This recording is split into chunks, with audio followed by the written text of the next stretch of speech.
Hey guys, welcome to conquer your mind with commerce.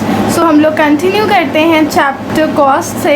तो हम लोग ने प्रीवियस वीडियो में इंट्रोडक्शन देखा, बेसिक कॉन्सेप्ट्स देखे एंड टोटल कॉस्ट कर्व के बारे में डिटेल स्टडी की। अब हम लोग आते हैं एवरेज कॉस्ट कर्व। अब ये एवरेज कॉस्ट कर्व्स क्या होते हैं, एवरेज कॉस्ट क्या होती है, इसको डिस्कस करते हैं। तो एवरेज कॉस्ट क्या है? Average cost per unit cost है ऑफ आउटपुट। ठीक है, तो पहली बात तो हमें पता है कि एवरेज क्या होता है। Average is total divided by the quantity. ठीक, एवरेज किसी भी चीज़ में हम लोग मैथ्स में पढ़े या किसी भी चीज़ में एवरेज क्या होता है? Sum total divided by the quantity. ठीक, अब यहाँ पर अगर हम एवरेज कॉस्ट की बात कर रहे हैं तो एवरेज कॉस्ट भी दो तरीके की होती है, एवरेज फिक्स्ड कॉस्ट और दूसरी एवरेज वेरिएबल कॉस्ट। तो जो एवरेज फिक्स्ड कॉस्ट है वो क्या है? Average fixed cost per unit cost है फिक्स फैक्टर्स की। अब हम लोग ने टोटल कॉस्ट में टीएफसी पढ़ा था। ठीक है, तो अगर हम एवरेज फिक्स्ड कॉस्ट की बात कर रहे हैं तो टोटल अपॉन क्वांटिटी हमें ये पता है। तो एवरेज यहाँ पर क्या होगा? फिक्स फैक्टर्स की बात करें तो total fix cost upon quantity, तो उससे हमारा एवरेज फिक्स कॉस्ट निकल आएगी।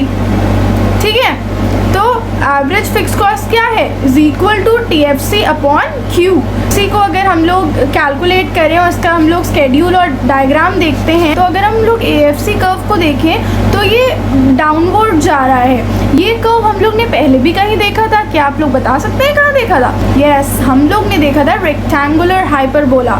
तो ये जो एएफसी कर्व है ये डाउनवर्ड स्लोपिंग है, ये एक रेक्टेंगुलर हाइपरबोला बना रहा है, ये डिक्रीजिंग है और ये हमेशा पॉजिटिव रहता है। ये हम लोग ने देखा, ये एएफसी कर्व ना तो एक्स एक्सिस को टच कर रहा है ना तो वाई एक्सिस को कर रहा है। इसका शेप रेक्टेंगुलर हाइपरबोला की तरह है एंड कैसा है? डाउनवर्ड स्लोपिंग है। तो और ये हमेशा कैसा है? पॉजिटिव है।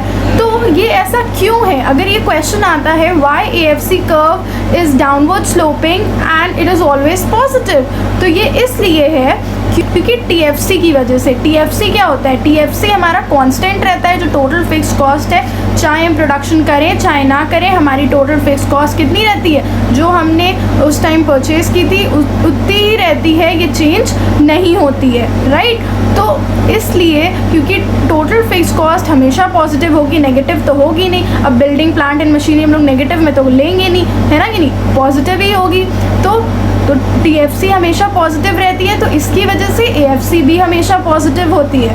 राइट, और टीएफसी हमेशा क्या है? सेम रहती है। तो इसकी वजह से जब भी हम लोग इसका स्केड्यूल देखते हैं, जब हमारा आउटपुट 0 था तो हमारी टीएफसी तो 120 है, लेकिन जो हमारा एएफसी है वो कितना है? वो इनफाइनाइट है, क्योंकि अगर हम टीएफसी को अपॉन क्यू करेंगे that is 0, 120 upon 0 is infinite. तो एएफसी उस टाइम कुछ होती ही नहीं है। फिर जैसे जैसे हम लोग प्रोडक्शन अपना इंक्रीज़ करेंगे 0 से 1, मतलब प्रोडक्शन हमने स्टार्ट करा 1 2 3 4, तो वैसे वैसे हम लोग देख सकते हैं हमारी जो एएफसी है वो क्या हो रही है? फॉल हो रही है, क्योंकि टीएफसी हमारा कांस्टेंट है और जैसे जैसे हम लोग अपने आउटपुट को इंक्रीज़ करेंगे तो हमारा एएफसी क्या होगा? फॉल होगा, लेकिन हमेशा पॉजिटिव रहेगा। तो हम लोग ये कर्व में देख सकते हैं। This is all about AFC. जैसे जैसे आउटपुट इंक्रीज होगा हमारा एएफसी क्या होगा? फॉल करेगा, just because of TFC which remains constant. ठीक है, तो अब हम लोग आते हैं एवीसी पे। AVC average variable cost. अब ये क्या होता है?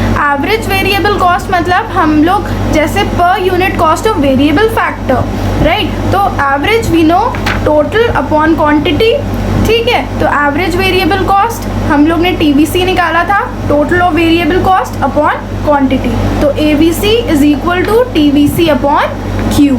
इसका भी हम लोग कर्व और स्केड्यूल देखेंगे। ठीक है, तो फिर से एक बार देख लेते हैं एवीसी क्या होता है। एवीसी मतलब per unit cost of variable factor. तो इसका फॉर्मूला क्या है? AVC is equal to TVC upon Q. और इसका ग्राफ और स्केड्यूल देखो। जो एवीसी कर्व है ये यू शेप्ड है। अब इसका क्या रीज़न है यू शेप्ड होने का, उसको हम लोग थोड़ा सा बाद में देखते हैं। ABC कर्व को अच्छे से एनालाइज करें तो हम लोग देख सकते हैं, हम लोग ABC कर्व को देखें, कर्व और स्केड्यूल देखें तो हम लोग देख सकते हैं ABC में क्या चेंज आ रहा है। जैसे जैसे आउटपुट इंक्रीज हो रहा है वैसे वैसे ABC पहले तो फॉल होती है, राइट, पहले फॉल हो रही है, मिनिमम जाती है और फिर उसके बाद इंक्रीज करने लगती है जैसे जैसे आउटपुट हम लोग इंक्रीज कर रहे हैं। अगर ऐसे सेम हम लोग AC कर्व में देखें वो भी यू शेप्ड है। AC कर्व क्या होता है, AC कर्व को एवरेज कॉस्ट, जैसे कि हम लोग ने TC पढ़ा था, total cost which is equal to TFC plus TVC। तो एवरेज कॉस्ट को अगर हम लोग देखें, एवरेज कॉस्ट सम है AFC प्लस AVC का। Average cost is equal to total cost upon quantity, ठीक है। तो ये जो एवरेज कॉस्ट है इसका भी कर्व अगर हम लोग देखें या स्केड्यूल देखें तो इसमें भी ये भी यू शेप्ड है। एवरेज कॉस्ट क्या है, कर्व जो है वो भी यू शेप्ड है और इसमें भी सेम जैसे ABC में हो रहा था, पहले जैसे जैसे आउटपुट इंक्रीज हो रहा है ये डिक्रीज कर रही है और उसके बाद सब्सिक्वेंटली इंक्रीज करने लगती है। अब इसका क्या रीज़न है उसको ज़रा देख लेते हैं। उस रीज़न को देखने से पहले एक चीज़ और मैं बता दूँ आप लोग को कि जो AC कर्व है वो इक्वल है AFC प्लस ATC के। अगर हम लोग को TFC दिया है और क्या कहते हैं आउटपुट पता है और TVC पता है तो हम लोग AC, AFC और ATC निकाल सकते हैं, बिल्कुल निकाल सकते हैं। एक हम लोग डेरिवेशन देख लेते हैं, इसमें दिया है AC is equal to TC upon Q। इसका मतलब एवरेज कॉस्ट बराबर होती है टोटल कॉस्ट अपॉन क्वांटिटी के। अब टोटल कॉस्ट को हम लोग TFC प्लस TVC लिखते हैं तो TFC upon Q plus TVC upon Q लिख सकते हैं। अब ये TFC अपॉन Q क्या होता है, AFC होता है, हमें पता है AFC होता है तो उसको लिख देंगे और TVC अपॉन Q क्या होता है, AVC होता है। तो AC is equal to AFC plus AVC। तो ये तो डेरिवेशन हो गई, AC is equal to AFC plus AVC। इन दोनों में से कोई भी फॉर्मूला हम लोग यूज़ कर सकते हैं। आगे जब हम लोग न्यूमेरिकल प्रॉब्लम सॉल्व करेंगे तो हम लोग इसको यूज़ करेंगे। तो अब हम लोग देखते हैं जो हमारा ABC कर्व है और AC कर्व है ये यू शेप होता क्यों है। तो ये यू शेप इस वजह से होता है just because of law of variable proportions. जो वन थिंग मोर कि जो हमारा AC कर्व है जो उसका मिनिमम पॉइंट होता है ना, दैट इज द बेस्ट और we can say is the point where we can say it is the optimum point for production. And ये जो यू शेप है it's just because of the law of variable proportions, ठीक है। तो पहले जो हमारा AVC कर्व है या फिर AC कर्व है दोनों ही यू शेप्ड हैं। तो इन दोनों की बात करें तो पहले ये क्या हो रहे हैं, पहले ये डिक्रीज हो रहे हैं। अब ये डिक्रीज क्यों हो रहे हैं, इंक्रीजिंग रिटर्न्स की वजह से डिक्रीज हो रहे हैं क्योंकि वो ने पढ़ा है इंक्रीजिंग रिटर्न्स क्या है। इंक्रीजिंग रिटर्न्स वो टाइम पीरियड है जहाँ पर हमारे फिक्स फैक्टर्स ज़्यादा हैं और वेरिएबल फैक्टर्स इतने नहीं हैं। यहाँ पर हमें फुल्ली यूटिलाइज करने हैं अपने फिक्स फैक्टर्स को। तो यहाँ पर हमारा जो AVC है और AC है वो कैसा है, डाउनवर्ड है just because of increasing returns. और उसके बाद ये जो मिनिमम पॉइंट पे टच करता है और आफ्टर दैट मिनिमम पॉइंट वो क्या होता है, इंक्रीज करने लगता है। जैसे हम लोग लेबर्स को एम्प्लॉय करते हैं, वेरिएबल फैक्टर्स एम्प्लॉय करते हैं तो हमारा जो एवरेज कॉस्ट है वो क्या होती है, वो इंक्रीज करने लगती है। और ये किस वजह से होता है, ये डिक्रीजिंग रिटर्न्स की वजह से होता है। ये हम लोग ने पढ़ा था डिक्रीजिंग रिटर्न्स। तो शेप होने, तो अगर ये क्वेश्चन आता है वाई AC या AVC curve is U shape, तो हम लोग कहेंगे ये यू शेप इसलिए इस वजह से है just because of law of variable proportions, क्योंकि जब पहले वो डाउनवर्ड होता है just because of increasing returns and after optimum point it keeps on increasing just because of diminishing returns. All about why AC and AVC curve is U shape. So अब हम लोग देखते हैं मार्जिनल कॉस्ट के बारे में। Marginal ये word हम लोग ने पहले ही पढ़ा है, मतलब addition of one more unit. तो यहाँ पर अगर हम लोग मार्जिनल कॉस्ट की बात करें तो ये क्या होता है, मार्जिनल कॉस्ट मतलब एडिशन हम लोग कर रहे हैं टोटल कॉस्ट में by producing one more unit of a commodity. तो मार्जिनल कॉस्ट क्या है, marginal cost is the addition made the total cost by producing one more unit of a commodity, ठीक है। तो मार्जिनल कॉस्ट क्या है, इसका फॉर्मूला देखते हैं। Marginal cost is equal to TCN minus TCN minus 1।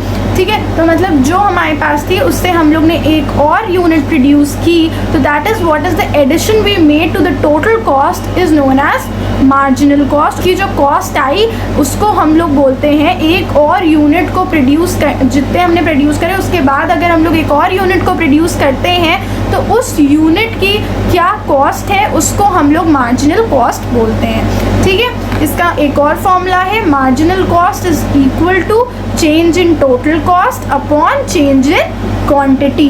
तो अगर हम लोग 5 यूनिट कर रहे थे तो वो 50 दे रही थी, और अगर हम लोग 6 यूनिट हमने एक और यूनिट करी तो वो हमें 70 दे रही है। तो अगर हम चेंज इन टोटल कॉस्ट देखें, टोटल कॉस्ट, तो वो 20 यूनिट्स का है, और जो हमारी चेंज इन क्वांटिटी है वो कितनी है, 1 यूनिट की है। तो हमारी मार्जिनल कॉस्ट कितनी आएगी, 20 आएगी, ठीक है। तो ये तो हो गया मार्जिनल कॉस्ट। और मार्जिनल कॉस्ट में कुछ की पॉइंट्स देख लेते हैं। मार्जिनल कॉस्ट, सबसे पहली बात, ये टोटल फिक्स कॉस्ट से एसोसिएटेड बिल्कुल नहीं है। मार्जिनल कॉस्ट एसोसिएटेड है हमारी टोटल कॉस्ट से, और दूसरा हमारी टोटल वेरिएबल कॉस्ट से, इसको कोई भी लेना देना नहीं है टोटल फिक्स्ड कॉस्ट से। तो सेकंड पॉइंट देखते हैं, ये है कि मार्जिनल कॉस्ट अब होता है वो कॉमन हो सकता है एटीसी और एबीसी के लिए। एंड थर्ड, जो हमारी मार्जिनल कॉस्ट है वो कैसी होती है, ये भी इसका कर्व जो होता है वो यू शेप्ड होता है। Same reason, just because of law of variable proportions की वजह से पहले ये नेगेटिवली स्लोप्ड है, ठीक है, मतलब डिक्रीज हो रहा है just because of increasing returns reaches the minimum point, and after that keeps on increasing, that is it is positively sloped just because of decreasing returns. तो ये हो गया हमारा एमसी कर्व के बारे में, marginal cost curve. So now let's discuss about the relationship between average cost and marginal cost. और जब हम लोग एवरेज कॉस्ट की बात कर रहे हैं तो इसमें हमारा एटीसी एबीसी के बारे में कर रहे हैं। तो ये जो एवरेज कॉस्ट और मार्जिनल कॉस्ट में क्या रिलेशनशिप है, जैसे कि हम लोग ने प्रीवियस लोग देखते हैं इनके बीच में क्या रिलेशनशिप है। हम लोग देख सकते हैं जब मार्जिनल कॉस्ट लेस है दैन एवरेज कॉस्ट, तो एवरेज कॉस्ट क्या हो रही है, फॉल हो रही है। हम लोग कर्व में भी देख सकते हैं, राइट। तो क्या है कि जब हमारी मार्जिनल कॉस्ट लेस है दैन एवरेज कॉस्ट, तो हमारी एसी क्या है, फॉल हो रही है। जब हमारी मार्जिनल कॉस्ट इक्वल है एवरेज कॉस्ट के, तो एसी क्या है, कांस्टेंट है। और हम लोग देख सकते हैं जब मार्जिनल कॉस्ट ज़्यादा है हमारी एवरेज कॉस्ट से, तो हमारी एवरेज कॉस्ट क्या हो रही है, वो राइज कर रही है।